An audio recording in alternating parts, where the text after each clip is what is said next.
But certainly a topic for very deep discussion. We're organized alphabetically and by zodiac.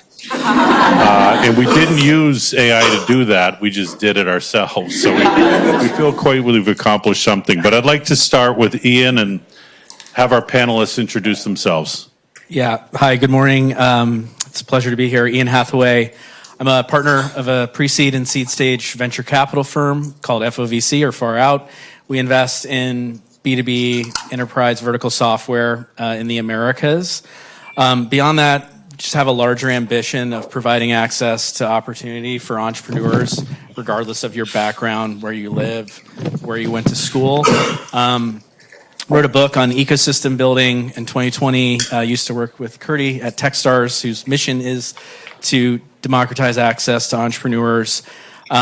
Recently launched a podcast because the world needs another one of those. It's called Outsider Inc. I encourage you to check it out. It's all about outsiders who have built great companies. And finally, I'm a co-founder and board chair of a nonprofit in DC called the Center for American Entrepreneurship, which advocates for entrepreneur-friendly policies in Washington. Thank you, Ian. Curdy? All right.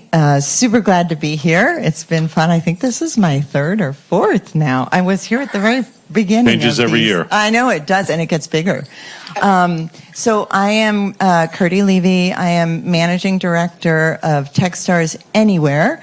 I've been at Techstars for 5.5 years now, and this is my 8th program. Techstars is a worldwide accelerator investor. We run accelerators all over the world. Some of them are with partners and focused vertically. Some of them are horizontally focused. And I've run 4 different flavors, including a crypto one. But the program I run right now is remote first, and it really supports entrepreneurs who can't pick up their lives and move to another city, but they can definitely hop in and connect. I'm a big believer in connecting with people real life.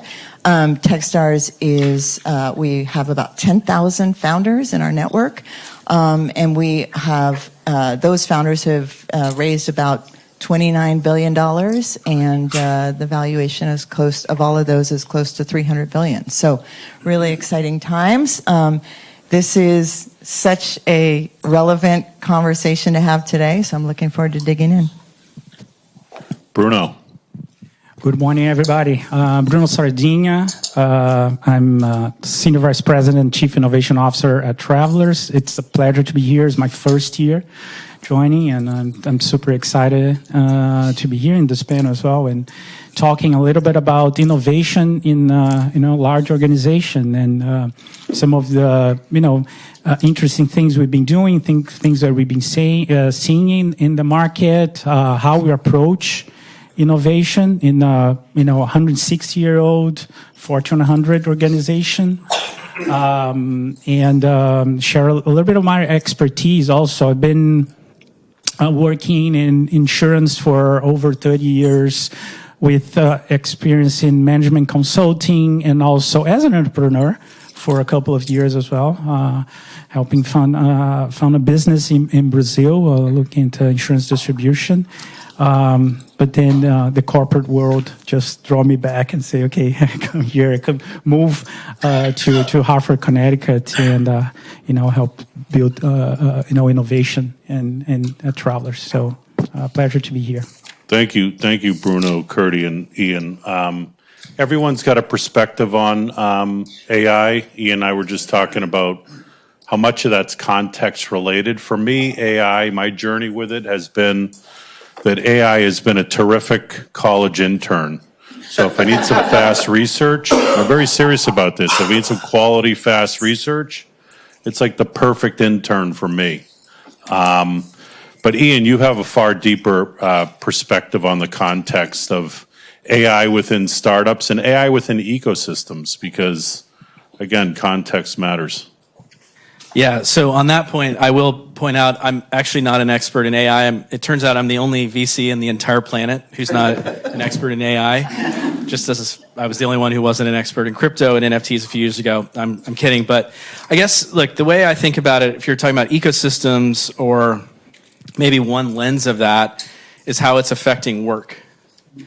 What is AI doing? It is allegedly replacing jobs. The way I think about it is that AI, as any automating technology does, is potentially substituting for tasks. And I think about jobs as a bundle of tasks, right? And so unless an automating technology is replacing 100% of that task load for a particular job, it's not necessarily replacing that job. What it doesn't substitute for automatically becomes more productive and more valuable, the more human-centric things.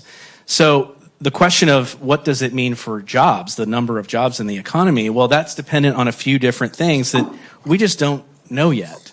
So what it might replace, we're going to do more of those uniquely human things. We're going to do new things that haven't been imagined yet.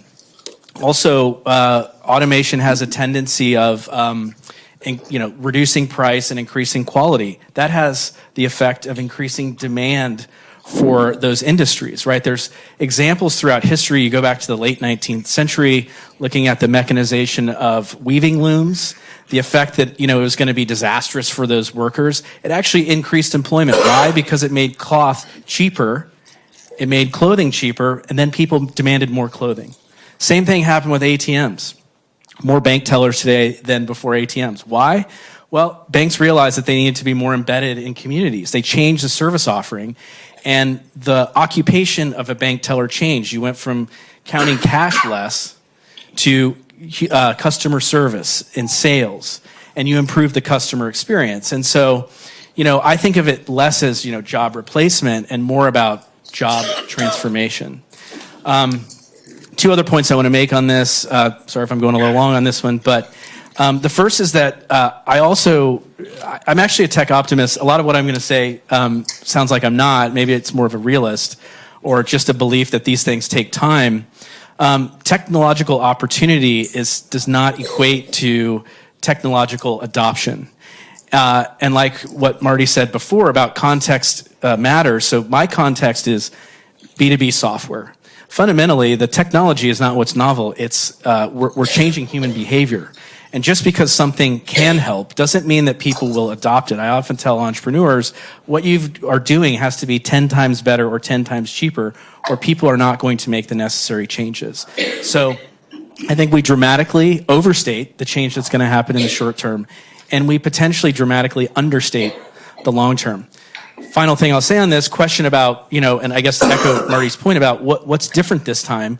Well, in recent history, automation has replaced kind of middle skill, remote, repetitive types of jobs. There is a question about whether this will move further up the skill chain and replace white collar jobs, particularly entry level. I think that'll be interesting to see how it unfolds. But again, going back to that framework, people are going to be doing new things. Innovation has always in these episodes of kind of gold rush and mania around a new technology, innovation has always been a stronger force. There's always been enough jobs. There's always been plenty of income opportunities to go around. Thanks, Ian. Bruno, you have a big company at scale. Travelers is Fortune 100, well-regarded, 160. Yeah, that changes every year too. 160, and you have a clear, bold approach to innovation across the enterprise. Could you speak about how you enable innovation? Because this is a technology that's going to be bundled. I think back to 10 years ago when IoT was the norm and everyone was talking IoT. And I went to a CES show in Las Vegas pre-COVID, and I met the guys from Kohler, and I knew the CTO at Kohler. They make toilets. And he said, Marty, we're able to put sensors on toilets so people can track usage. And I said, just because you can do something doesn't mean you should do something. Adoption. And I think they've taken their sensors off, but IoT is one of those mega trends that really, maybe it's here or maybe it's there, but what's the perspective inside of Travelers around innovation? Yeah, so just talk a little bit about how we approach innovation, right? We look at from a very, let's say, decentralized way. And why is that? Because, number one, because of the culture. We're a very collaborative culture. So we believe that that's not a right or wrong innovation model, but that's the one that best fit to the corporate culture, right? And we believe that more decentralized, supporting, enable model where we help really the place to understand what are the big trends that are out there, and try to stretch the thinking around those, the trends, and understand what are the implications, what are the opportunities, the threats, the risks to the different business, to the industry, to our value chain, and then thinking about, okay, how are we going to respond to that?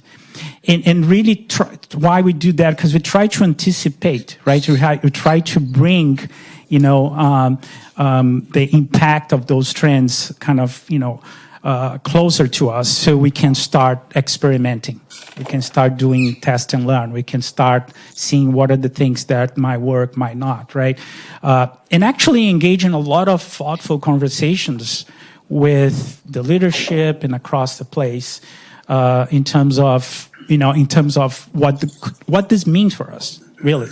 There's so much going on, right? To your point. Every couple of years, there's a new technology. You talked about IoT, probably concurrent to that, there's a lot of talk about blockchain, right? Then there was the metaverse, right? And now with Gen AI, really AI became the new hype. So that's a lot to process and to understand in terms of what's happening. So we try to, our group, we're a small group, we try to be a catalyst of kind of helping the organization to stretch that thinking in terms of what's happening, through, again, lots of discussions. There's a lot of time spent in terms of doing research, capturing insights, understand, distinguish, noise from really signals, important signals for us.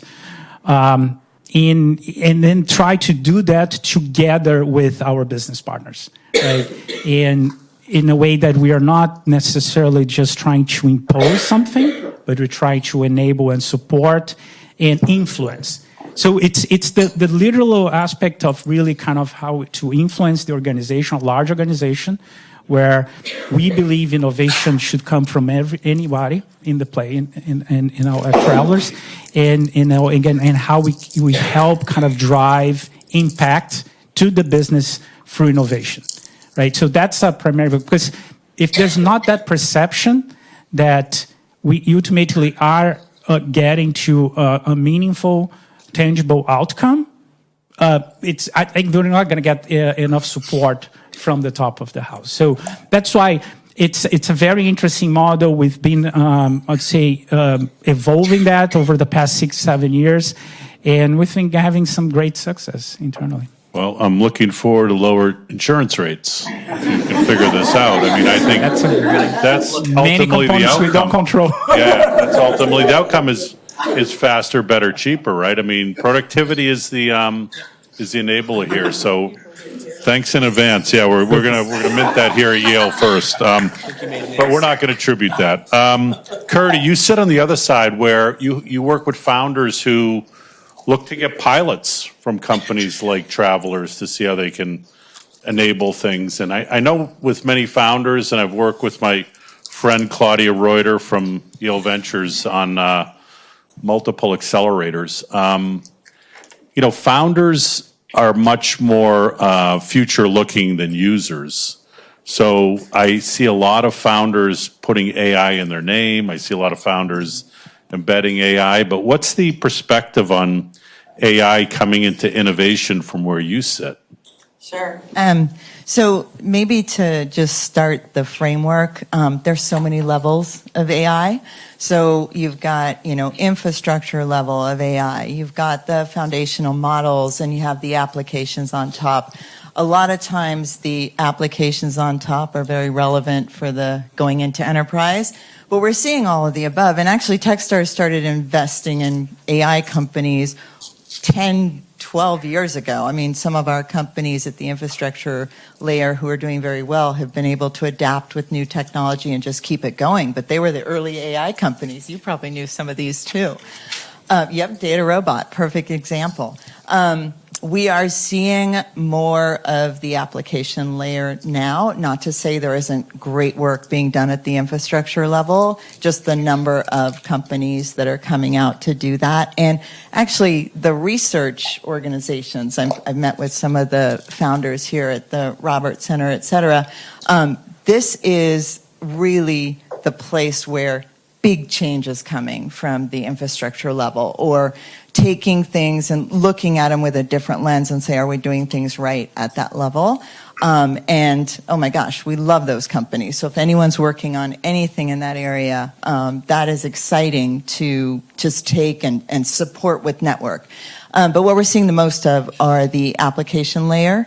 And application also has a different framework to look at. So you've got broad use across all industries, everything. So for example, I was telling Ian, I'm becoming a vibe coder and I'm using Lovable, and Lovable does everything across all industries. You can create whatever you want. It's magic. I'm finally a CTO, my own CTO. But then you've got very specific vertical applications where founders who are really, they're close to the industries they're working in. They have a really high founder market fit.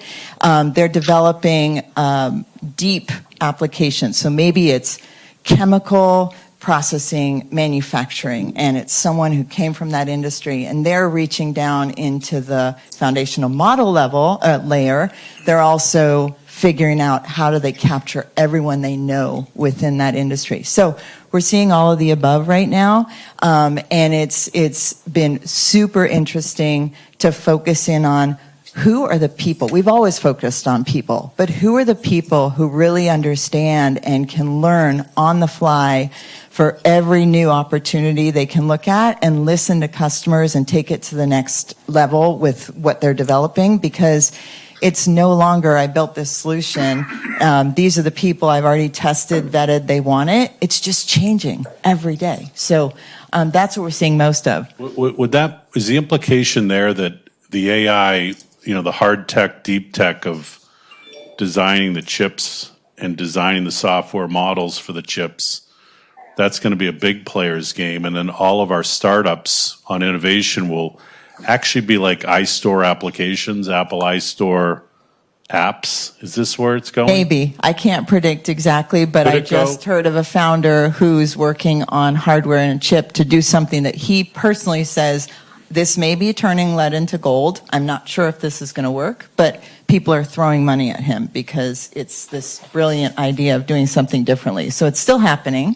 It just takes a lot of resources, whereas moving at the application layer is much easier. We're going to see founders who are able to bootstrap, founders who are able to take a $220K investment from Techstars and take off and go. So there's just a lot more in that layer. Ian, are you seeing that people can use AI to, can somebody build a business alone and get the whole machine to do everything? What's going on here? Not in my experience. So I know we keep beating this over the head, but I really do think how people are experiencing AI in very different ways. We talked a little bit about the funding markets, for example. AI is dominating venture capital investments right now. It's important to understand that when you look at it on a dollar basis, that's going to a very small number of very well capitalized companies. I prefer to kind of look underneath the surface at deals, which I just think of as, experiments that are happening. We invest in, first check, maybe second check, vertical enterprise software. Curdy kind of laid out, the various layers. Like, we're not investing in foundation models. That's for much bigger funds and large companies. We're investing primarily at the application layer. Some that's a little deeper, I would say, founders that are actually innovating on models. So we have some pure AI companies that are innovating in this domain, but very clear pattern is that these are founders, including at the CEO level, who have been doing AI for a long time. They've been doing it for more than a decade. This isn't a new thing. So I think that's very important. And some of the challenges that investors are facing right now, us as well, it's kind of overwhelming. The deal flow, everything is AI, agentic, this or that, and it's a little disorienting at times. But I think what's important at the end of the day is that you're solving a real problem for a customer who wants to pay you money for it. Technology, often, unless you're doing deep tech stuff, so again, we don't do any deep tech, so my comments could mean nothing to what you're doing. But nobody cares what you're doing. They care what problem you're solving for them. And that, in our experience, requires deep domain expertise, likely relationships with existing customer base from that experience, and technical know-how. Final thing I'll say on that is, investing in enterprise software, go-to-market is everything. So I think the idea of a one-man band selling into large enterprises with all the integrations that need to happen, business development, customer success, all these things are super important to enterprise. And so I don't see that changing for what we do. That's a very good answer. You see it from the other side, Bruno, working with external ecosystems, VCs, and innovation partners. How do you see the impact of AI on what's coming at you and Travelers? It's everywhere, right? The challenge, in my point of view, is that, to Ian's point, I think you look at the different use cases and applications and how we can solve those problems. In a large organization like Travelers, it, again, as I said, is very decentralized. There's a lot happening, right? So it's like just the number of opportunities I think that newer technologies can unlock. It's meaningful. Then all comes to prioritization and resource allocation, right? Because we have a great number of projects already going on that are on the pipeline. And then on top of that, we start with looking at opportunities to invest more in newer and emerging technologies and solutions. When we look at with the external ecosystem, to just reinforce what you both said was, majority of investment go to foundational models. Then there's a great portion of VC investment going to what we call the horizontal applications, and then the vertical application for us, which is like insurance specific. So think about underwriting or claims, right? Fraud, risk control. Those are very specific. That's a minor portion of the investment that we see based on the data, the VC data. They're investments that is very specific. So majority is going to infrastructure or horizontal applications like enterprise software applications that embed AI into their solutions. For us, it's interesting because it's the speed of the deployment of whether enterprise software or us building solutions internally or potentially partnering with very specific, we call it insurtechs, like insurance technology, like that intersection, what they can provide us. It just makes, all that together, put all that together, it's challenging because, again, you gotta really see where we're gonna place our bets, right? And so it requires us to have a very strong vision, a very strong understanding on, what's out there. So it makes, for us, our team, a very important role to map and scan what's out there, what we should, be looking into, and bringing those solutions internally for us. And sometimes, to your point, it's challenging to work with a small startup right in the beginning because of the complexity in terms of integration, data, right, compliance, legal, procurement. You got to go through all that process, which I understand it's an extensive process, right? And sometimes working with more robust, mature players, it's easier just to integrate. I think that this is a challenge with many startups, and when, I don't know how AI is going to affect this. I'll ask you this, Curdy, but many founders, and having worked with many founders, clean sheet their solution. But they have to sell into large commercial enterprises that have legacy. And the hardest thing in the world to do is to bring legacy forward, right? I mean, I spent time, working in factories, retooling factories around the world and putting technology in. And, if you're clean sheeting a factory in China, you can build a factory in a year. But if you're trying to update a 75-year-old factory, it's quite different. But Curdy, you have founders that create something really good, and then they show up at Travelers, and it takes them 2 months to be set up as a vendor. It takes them, they get a pilot, then they get stuck in pilot purgatory, and then they're like, well, what does this mean? And all this stuff, right? And then you go ask the customer what's happening, and the customer's getting kicked in the shins by some business unit leader saying, we don't have time for this, right? Yeah. No, you're spot on. Yeah. How's AI going to help this, or does it matter? Well, I mean, the fundamentals still are there, right? You have to understand what your customer's problem is, and if you have a way to solve it and you're having that conversation, the difference is that being able to go in, a lot of the companies I'm working with right now are going in with design partnerships. So they're basically helping people like you figure out those and just saying, hey, let me be your pal next to you. Let's figure this out. Let's figure out if you need agents. Let's figure out if you need, what kind of integrations you need, et cetera. And so really embedding themselves in the enterprise to begin with.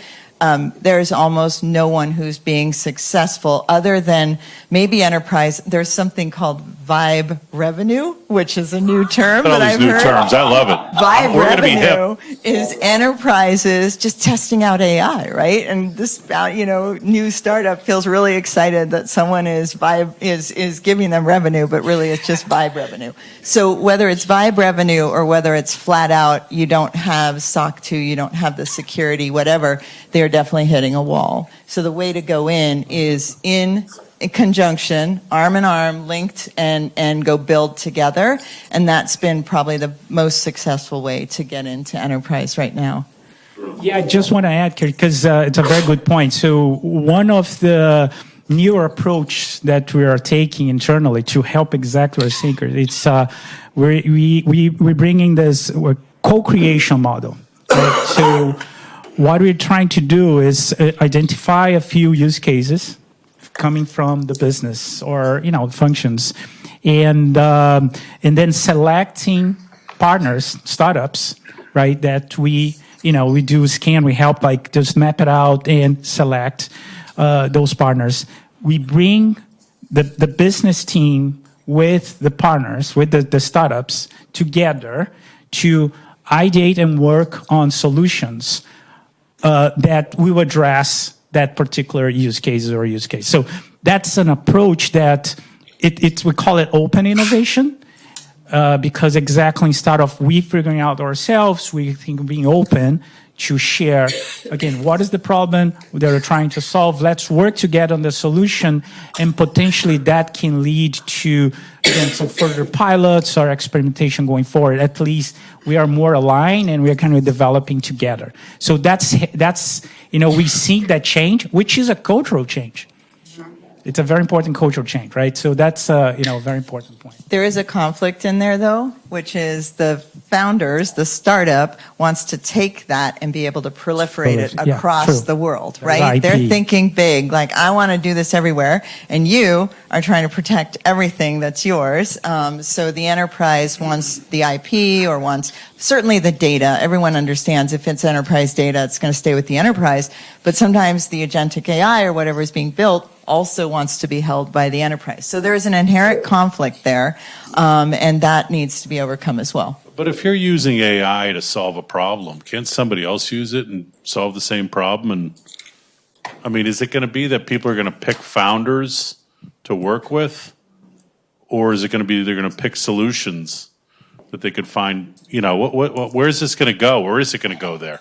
Yeah, so this is the big issue for us, is like just old school. Well, not IP, but more about defensibility. I mean, you hinted at this idea of, I think about it as easy come, easy go.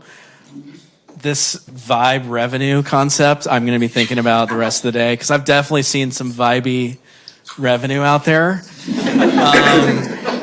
And it's a real problem, and this is important for founders. Like, I don't know what gets funded these days anymore. It's impossible to predict. Like, there used to be kind of lazy VC math is you're doing this and you're growing by this much. You're at this stage. You're doing this in revenue. You're growing by this much. It's really all over the map now. And I think VCs have to come up with new benchmarks for AI specific revenue. A lot of it's usage based. I don't think there's like a consensus yet around it. One of the companies that I work closely with, sit on the board, they have subscription revenue, kind of traditional SaaS model, but then it's also usage-based. And the usage-based stuff is off the charts, and we don't really know how to position this for the next round of financing. So, like, how durable is that revenue is a real challenge. How vibey is it? But sort of like, we think about defensibility a lot. So not is what you're doing useful, but how embedded is it in the enterprise? How embedded are you in the workflows? What are the data integrations that need to take place? This is obviously enterprise specific, but this company that I was just referencing, young company, doing millions in revenue, annual recurring revenue at a very young age, gigantic engineering teams. It's not this one-man band. They're spending time with large enterprises, kind of 7-8-figure contracts. There's a lot of data work that needs to be done in order just to get it into this kind of human user interface. So I think all of that stuff matters, but I will just go back and repeat like what I said a few moments ago, which is if you're partnering with the customers, whether it's SMBs or enterprises, you're solving a real problem. You're deeply embedded in their workflows and in their data systems. That can be a real advantage. Last thing I'll say is, I think in general, a lot of the models are open source. Many companies today, AI companies, are just pulling APIs from some of the large platforms. There is plenty of opportunity to innovate on models, but the real advantage is data. And you have this like chicken or egg problem, right? It's the chicken. I've decided that. Yeah, it's the chicken. Yeah, I made that decision a long time ago. The data is what makes you valuable, but you don't own the data. The enterprise does. And so it's a real challenge getting those first customers. But I feel like, especially in vertical, data is everything. So where you stand depends on where you sit in life, right? So we'll start with you, Bruno, in the end as the corporate. But will the founder or the innovator need to have an additional or new skill set with AI? Will that change? What will change in this new world? I think time to market definitely will be faster because I think we'll be able to, potentially create environments. Everybody's talking about synthetic workforce or synthetic, research. There's a lot of, synthetic data, right? So I think all of that will help accelerate the time to market of newer solutions, and you test, you're able to test even like a startup environment. I believe that. So that's one thing. I was at another innovation conference in London, and they were talking about the ability to scale with as you use synthetic workforce. They were talking a lot about the use of AI agent and how that can help increase productivity exponentially without the need of hiring and bringing new teams, right? So that's probably going to also drive, I believe that's going to impact probably the pricing model in the future. So I think those two, but I completely, I think the data, the aspect of the data, who owns the data, how we manage that interface, it's a very important one in that. And also, I think the good thing is that we work with a lot of startups. By the way, it's just not that we don't. We work a lot of startups, and we see also the benefit from both sides. We learn with them, but the startups learn from working with us, and especially as they, they're looking to scale and roll out their solutions. There's a lot of things that are important and that we are able to provide in terms of the pilot, right, or the POCs that we run with them. So I think there's definitely a mutual benefit, which I think the startups can benefit on, working with large corporations. Curdy? Yeah, I think one of the things, and this has always been true for startups, but even more so now, the founders have, typically been really good visionaries and been able to predict where the world is going, and they've been able to meet it there. The founder today needs to really flex the reaction speed. So because the world is moving so quickly, you might have predicted here, but we're here. How do we react and get over there? One of my most successful companies actually didn't start with AI, just started with good old normal software. Sounds so old. You're dating yourself. I am. They're actually only 5 years old. However, they were very good at reacting, and so now they have a white label digital health platform that's now integrated with AI. Like every single time they saw the market shift, they were very quick to react. And I think founders now have to be even faster to see what's happening so they can react and get there and make sure their customers are satisfied. What's the question? The question is, founders today and innovators, how does AI change what skill sets they need in addition or in lieu of? I mean, do they need to be different, or do they need to be? Well, there's no monolithic answer for this, but one of the things that is exciting for me, someone who is looking for vertical software solutions, looking outside the coast to find undervalued founders who have what we look for, we call it an earned secret, something that's obvious to you through, a long time of exposure, preferably in an occupational context, but that's not obvious to others. So you have a unique insight into a customer base, a market.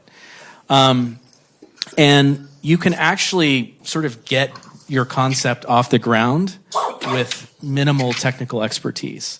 You can't build a lasting and durable product through that, but you can at least get going. And so one of my hopes is that this serves a larger ambition that I have, which is seeing more tech startups spread throughout the country and throughout the world. One of the pictures that's emerging around the AI companies that we've invested in or founders that I'm mentoring is a more distributed workforce. So I don't know if it's a little early. I don't like to make predictions, but it seems like maybe there's this concept of, CEO kind of product and go-to-market people need to be near the customers, but there will be these AI specific teams, the R&D teams, kind of centers of excellence that are around universities, that are in tech hubs. And so it's hard to, sometimes we have we're focused on geography, and when we're writing investment memos or like populating our database, we don't really know where the headquarters of the company is. So we've just defaulted to where the CEO lives. So that's kind of an interesting opportunity. So maybe the last thing I will say on this is that founders have got to, and I guess I'm thinking of the CEO, they've got to be even better at what they already need to be great at, which is knowing your customer, knowing their problem, and being a hell of a good recruiter of talent. Because that's actually what your job is over time, is to be chief, recruitment officer. And so the people who are the best at that and can handle kind of hybrid or, new styles of organization of the firm, I think will do the best. all three great insights around that. Let's shift gears a bit and talk about our relationship with data. Data has been really wrapped into a privacy moment. We protect data for privacy, but will people be stealing data for insights? Will people be looking for your data not to, what's the relationship of data going to be going forward? Because I know there's already machines that are creating data for large language models, synthetic data, right? Yeah, I'll comment on that because I was at the robotics summit in Boston, and robotics takes so much data to be able to really get something up and going and to be able to do even a simplified task, but anything more complex takes so much data, and they are generating synthetic data, and it's taking off, and it's actually working pretty well. So initial group of data, that data then gets learned upon, and then the new learnings are proliferated, and then that data, more synthetic data is created, and it just keeps learning. This leads us down a path to potential utopia or potential dystopia. So I don't want to go there. Or the Sam Adams commercial with the walking dog, right? Right, exactly. So, but as data learns from its own data, it really, really becomes easier to get things, the physical world to move, as well as the Does there become a digital. calcification of certain behaviors that things get hardwired? I mean, does software begin to hardwire the society towards the iterative synthetic data that's been adding to these large language models? It's a good question for one of the PhDs out here in the audience. But the claim is that synthetic data can be manipulated to be very open and go in many directions. But I'm no PhD. Well, anybody who can shrink that 6-foot receipt at CVS to 6 inches, I'd be impressed with. That's probably the next most important thing to work on. Bruno, what do you think of data? How do you view data? I mean, you have startups that want to come in to travelers, and of course, when you do pilots, you've got to go into some sort of a ring-fenced data set or some sort of a thing. How do you view data inside your company? Yeah, I'm not an expert in data either, but what I can say, data, it's foundational, right? For everything we do, people talk about data as being the new gold, right? I agree. However, data today, and not only travelers, you take large organizations and financial service companies, they are spread out, they are fragmented across the place, they are sitting on legacy systems, not integrated. So it requires a lot of investment to get that data ready, right, in order to be used and leveraged by any models or applications. And not only how you think about data, broadly and across, right? Not only again specific to one line of business, right, or one area, right? How you leverage that data across and information. And then the other point is about how we store, protect the data, right? Especially as you use, there's so much concerns about data being used in by those larger models leading to litigation, right? And so I would say there's a lot of attention, a lot of investment around data in everything that's around that, from a usage standpoint, protection, IP, etc. So that's all very, very important to us. Ian, will there be a point where somebody could start a startup and just sell data to customers? Is that part of something that's interesting, and do people do that now? Oh, yeah. I mean, we've been giving it away for a long time.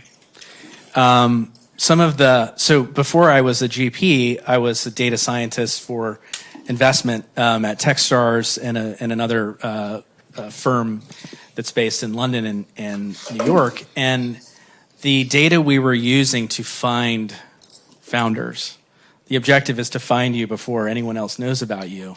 It's insane what is known just from what you're voluntarily opting to give away. So long-winded way of saying the party is, the train has left the station a long time ago. And I think also behaviorally, I mean, I recall, I was involved with an experiment that Google was doing around privacy, and of course the outcome of the study that the academics they were funding was in Google's favor, shocking. But it was very informative for me. It was basically you were given a choice for free stuff or to give your data. You were giving your data away for free stuff, or would you take money to withhold that? And basically, people will always choose to give it away for free. It's remarkable how little we say, or how much we say we care about privacy, and how little we actually care about it in practice. And that lesson has stuck with me, and it just continues, and it's accelerating just like everything else. I wonder if it will change, though, as data is the gold of the AI era, and blockchain, the technology is now at a point where it's completely leverageable. And I've heard people say, especially in the arts, say, I need to protect my IP. Like, this is my art. I don't want other people using my art, what I came up with. And the technology exists today. And even Sam Altman said that at some point they think that they will have to figure out a way to have micropayments embedded for data. Yeah, and just one thing I want to add anecdotally, because this is kind of fun.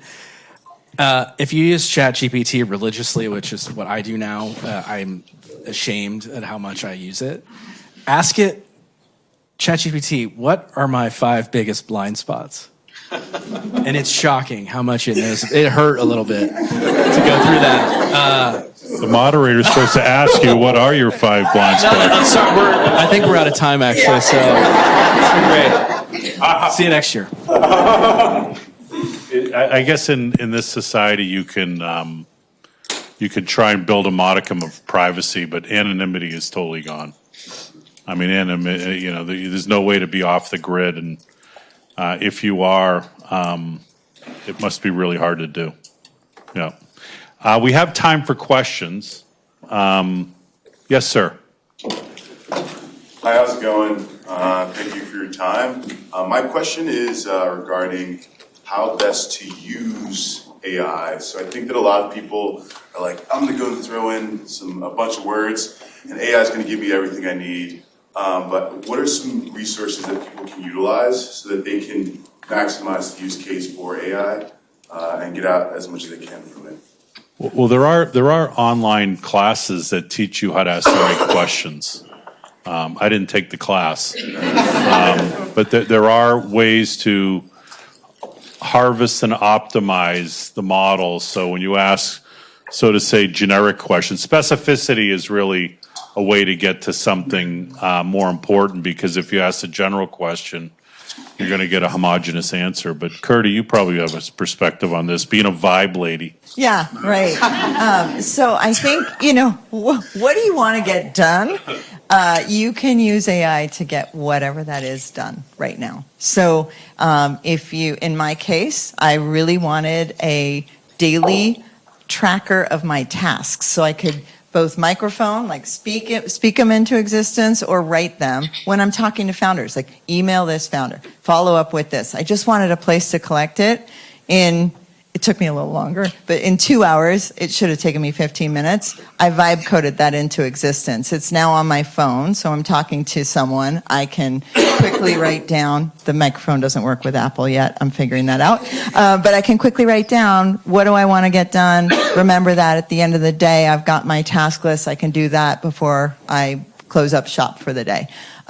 But what it is you want to do, there's probably a tool out there for you, whether it's, writing an email, following up with email. Gmail, Google's already announced they're going to, already you can say, Gemini, make my email better, but they've announced that they're going to be able to sort through your emails and come up with responses. So there's just so much out there. So I think it's more focused on what you want to get done, and then go to one of the LLMs and ask, what's the best method to get this done? And it'll point you in that direction. Yeah. Go ahead, Bruno. No, I was gonna use also one example of our that we use in innovation, our day to day, right? So one of the things that we do, we have this weekly newsletter that we send to over 5,000, 6,000 people probably in the organization, where we curate news that merge innovation with insurance. And what I did was, I went to ChatGPT and I said, hey, I want to so I pre-prompt, I want the weekly news, most interesting weekly news around innovation and impacting insurance. And then it came to me, I just click enter and it comes to me and I select. Of course, not 100% all of them are used, but it's a great start to look at and read. So it's a great way to do it very easily, just pre-prompt and have it there. Boom. I don't know how you should use it, but what I can say is kind of my mental model around this is low consequence stuff. I use it more. Higher consequence, it's a trust, not even trust, but verify, but trust-ish. Verify. I found it to be wrong a lot. I'll have debates with ChatGPT specifically, and it will apologize for being wrong often when it needs to be right. Or I have to write a 5-minute stand-up comedy routine because I lost my fantasy football league. It's going to be embarrassing anyway, so I don't really care what the script is. So that's kind of how I think about it. Trust-ish, but verify. Yes, sir. This was about personal productivity. Let's take it to enterprises. So in terms of enterprises, what are the types of experiments that you allow? And is it more for productivity or innovation? Most of the enterprises are still focused on what we do right now, let's make it better, rather than let's see what else can we do. So what's the, people with BAU and P&L, what is your experiment strategy specifically for Bruno and Marty?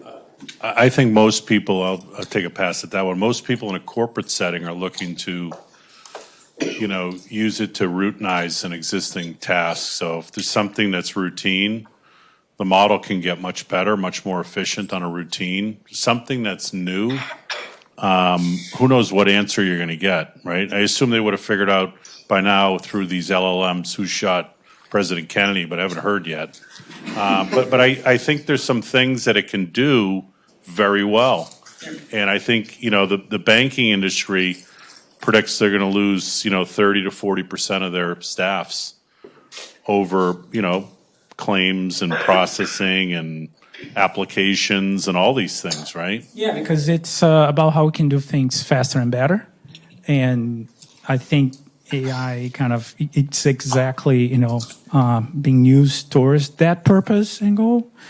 In all organizations, at each point, it's look at the low-hanging fruit opportunities for us to create efficiencies and productivity, and especially in industries that have to deal with a lot of information, right? Repetitive. So think about repetitive, and it is so much information that sometimes a very manual process too in many places.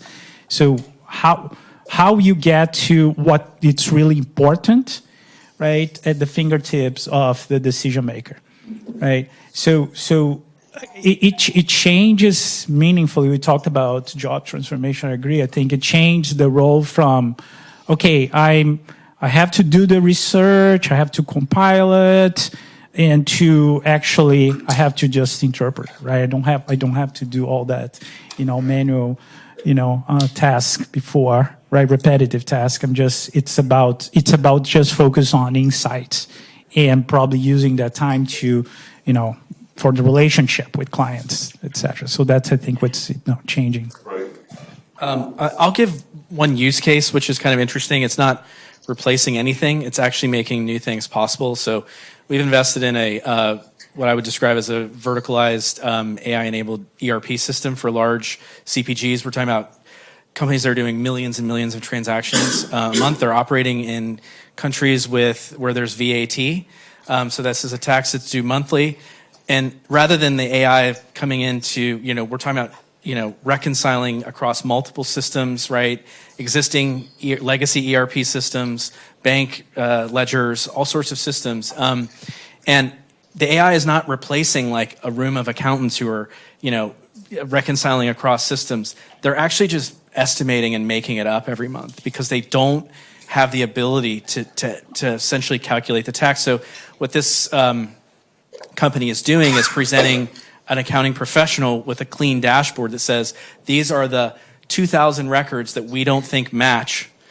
You can go through line by line and sign off on each. Here's the data file you can click on to support that. So in this case, it's saving one enterprise, tens of millions of dollars a month on things that just weren't possible before. It's not replacing anything. It's just making a new capability possible. Another question? Yes. Yeah. So I know Travelers talks a lot about upskilling your workforce, and I'd be interested to hear your other thoughts about this too. How do you do that efficiently? Because AI is moving so fast and there's so many new technologies. How do you systematically, nuts and bolts wise, build that in so that people are ready for this?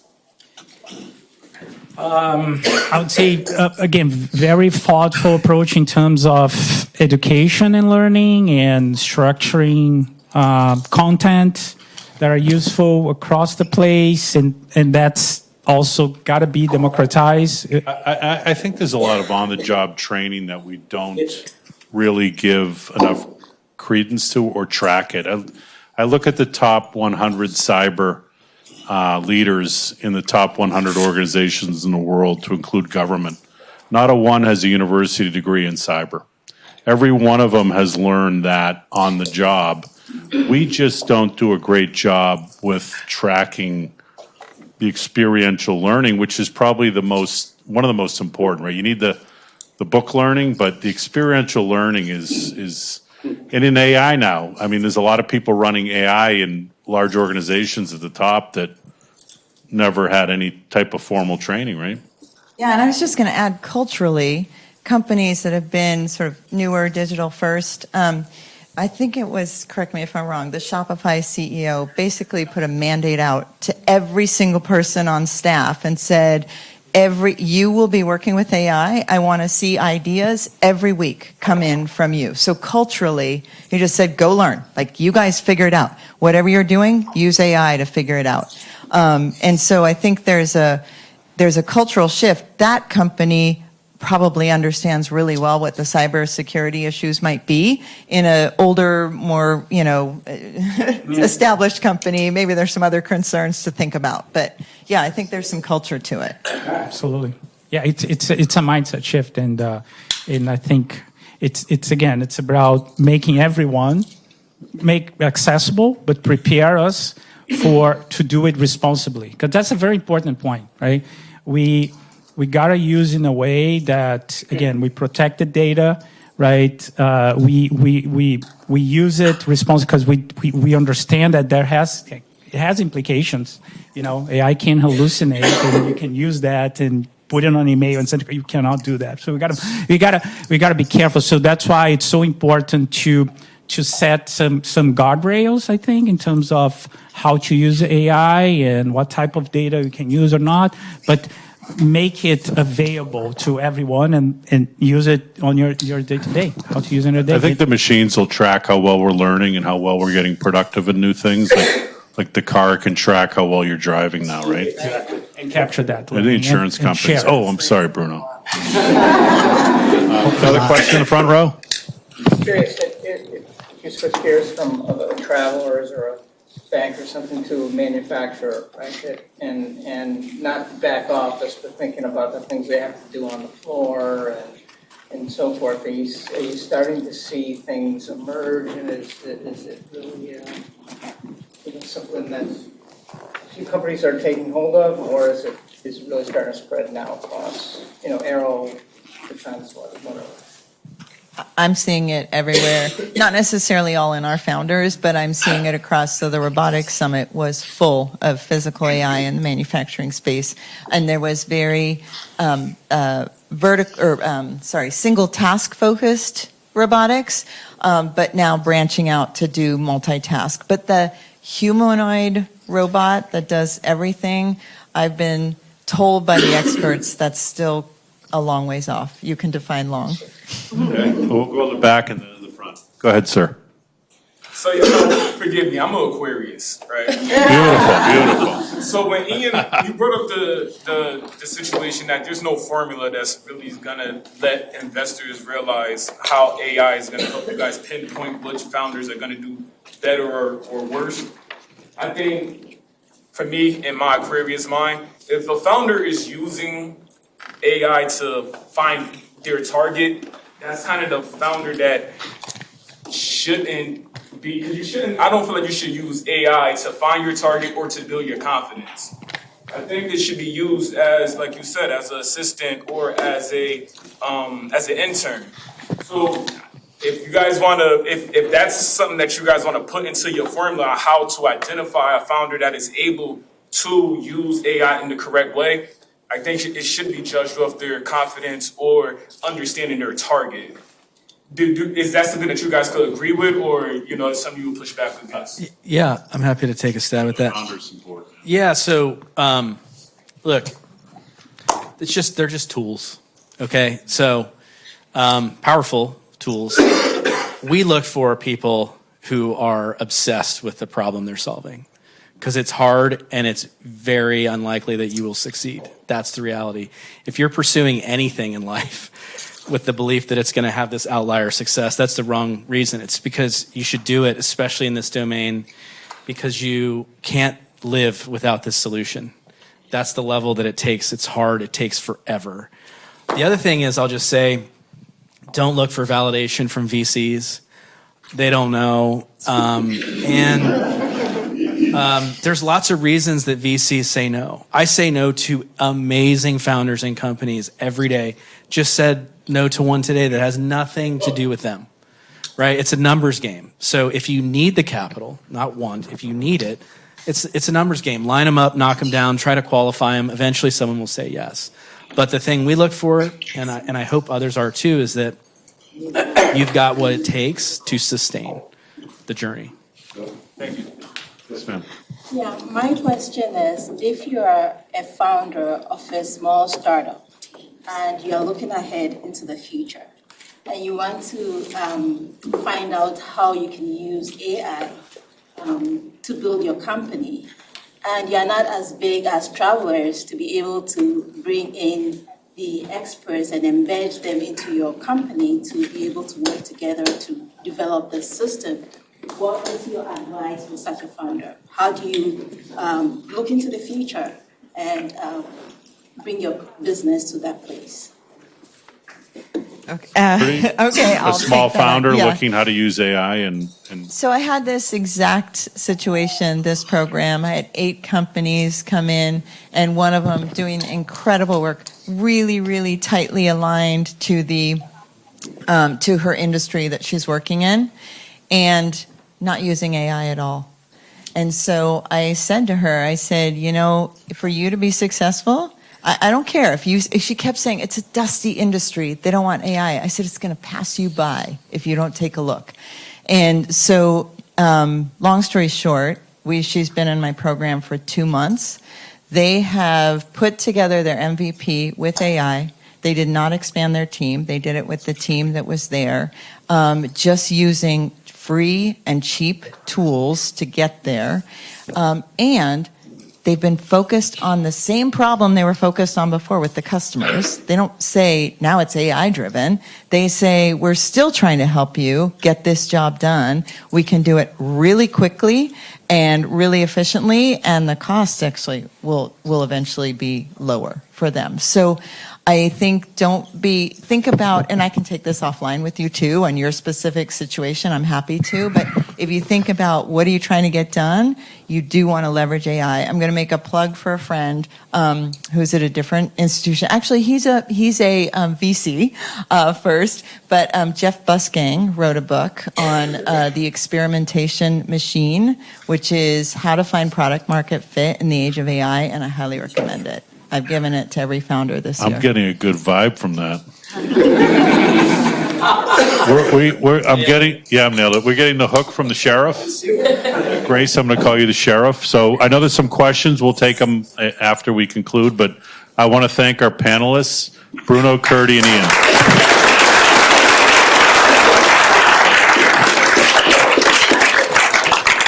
Thank you.